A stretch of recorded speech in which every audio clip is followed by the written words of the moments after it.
ಮಾದಕ ವಸ್ತುಗಳ ಅರಿವು ಮೂಡಿಸುವ ಸಲುವಾಗಿ ಹಾವೇರಿ ಜಿಲ್ಲೆಯ ಪೊಲೀಸರು ನಗರದಲ್ಲಿ ಜಾಥಾವನ್ನು ನಡೆಸ್ತಾ ಇದ್ದಾರೆ. ನಗರದ ಜೆಎಚ್ ಪಟೇಲ್ ವೃತ್ತದಿಂದ ಆರಂಭವಾದ ಜಾಥಾ ಪ್ರಮುಖ ರಸ್ತೆಗಳಲ್ಲಿ ಸಂಚರಿಸಿತು. ವಿವಿಧ ಶಾಲೆಗಳ ಮಕ್ಕಳು ಹಾಗೂ ಪೊಲೀಸರು ಜಾಥಾದಲ್ಲಿ ಭಾಗವಹಿಸಿ ಮಾದಕ ವಸ್ತುಗಳ ಸೇವನೆಯಿಂದ ಆರೋಗ್ಯದ ಮೇಲಾಗುವ ಪರಿಣಾಮಗಳ ಕುರಿತು ಜಾಗೃತಿಯನ್ನು ಮೂಡಿಸಿದರು.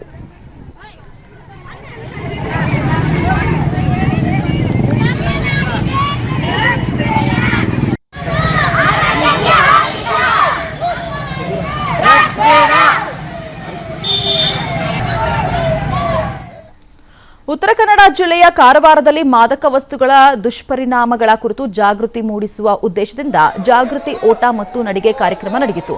ನಗರದ ರವೀಂದ್ರನಾಥ್ ಟ್ಯಾಗೋರ್ ಕಡಲ ತೀರದಲ್ಲಿರುವಂತಹ ಮಯೂರ ವರ್ಮಾ ವೇದಿಕೆಯಿಂದ ಆರಂಭವಾದ ಕಾರ್ಯಕ್ರಮಕ್ಕೆ ಕಾರವಾರ ಉಪವಿಭಾಗಾಧಿಕಾರಿ ಕನಿಷ್ಕ ಹಸಿರು ಬಾವುಟವನ್ನು ತೋರಿಸಿ ಚಾಲನೆಯನ್ನು ನೀಡಿದರು. ಮಯೂರ ವರ್ಮಾ ವೇದಿಕೆಯಿಂದ ರಾಷ್ಟ್ರೀಯ ಹೆದ್ದಾರಿ 66ರ ಮಾರ್ಗವಾಗಿ ನಗರದ ಪ್ರಮುಖ ಬೀದಿಗಳಲ್ಲಿ ಸಂಚರಿಸಿ ಮಾದಕ ವಸ್ತುಗಳ ದುಷ್ಪರಿಣಾಮಗಳ ಕುರಿತು ಜಾಗೃತಿ ಫಲಕಗಳನ್ನು ಪ್ರದರ್ಶಿಸಲಾಯಿತು.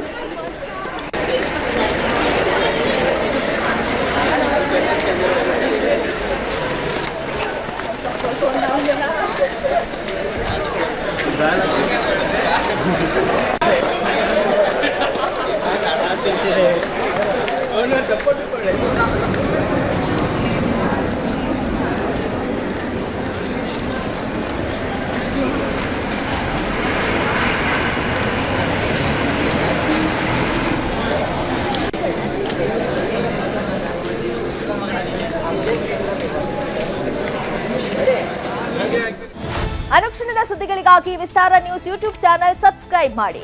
ಹೊಸ ಸುದ್ದಿಗಳ ನೋಟಿಫಿಕೇಶನ್ಗಾಗಿ ಬೆಲ್ ಐಕಾನ್ ಕ್ಲಿಕ್ ಮಾಡಿ. ಲೇಟೆಸ್ಟ್ ಅಪ್ಡೇಟ್ಸ್ಗಾಗಿ www.vistaranews.com ವೆಬ್ಸೈಟ್ಗೆ ವಿಸಿಟ್ ಮಾಡಿ. ಅಂಗೈಯಲ್ಲೇ ಜಗತ್ತಿನ ಸುದ್ದಿ ತಿಳಿಯಲು ವಿಸ್ತಾರ ನ್ಯೂಸ್ ಕನ್ನಡ ಆಪ್ ಡೌನ್ಲೋಡ್ ಮಾಡಿ.